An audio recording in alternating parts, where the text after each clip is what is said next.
1940 में जब करारदाद पाकिस्तान मंजूर की गई तो उसके ठीक 7 साल बाद पाकिस्तान मारूज़ वजूद में आया। अगरचे कि करारदाद मकासद के वो तमाम हदफ पूरे नहीं हुए, जिसमें हैदराबाद दक्कन को पाकिस्तान में शामिल होना था, जिसमें जूनागढ़ को पाकिस्तान में शामिल होना था, जिसमें मुनद्दर को पाकिस्तान में शामिल होना था, जिसमें कश्मीर को पाकिस्तान में शामिल होना था, और हिंदुस्तान के मुसलमानों को मुकम्मल मजहबी और तहजीबी आज़ादी का हक मांगा गया था। जब पाकिस्तान मारूज़ वजूद में आ गया, पाकिस्तान की इस अजीम जदोजहद की याद में मीनार पाकिस्तान की तामीर का इरादा हुआ।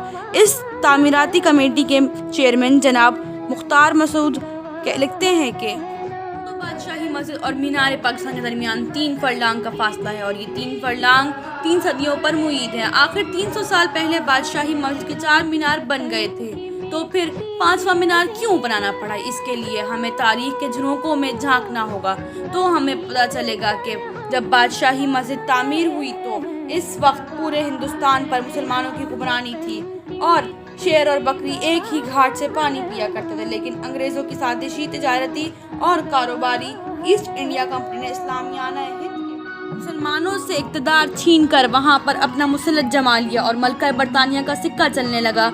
यूँ इस दौर में 3 सदियाँ बीत गईं।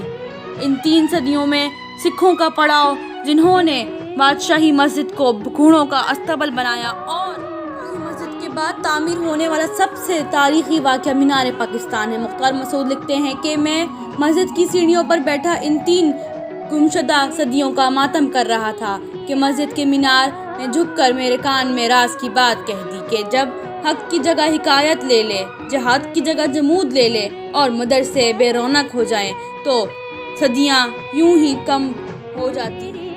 जनाब सदर, हमें इन 3 सदियों का हिसाब याद रखना है, और इन 3 सदियों में हिंदुस्तान में अंग्रेज़ों का पड़ाव भी शामिल है, और सिखों के गुरुद्वारे भी शामिल हैं, और बादशाही मस्जिद में घोड़ों का अस्तबल बनाने के वाक़यात भी शामिल हैं।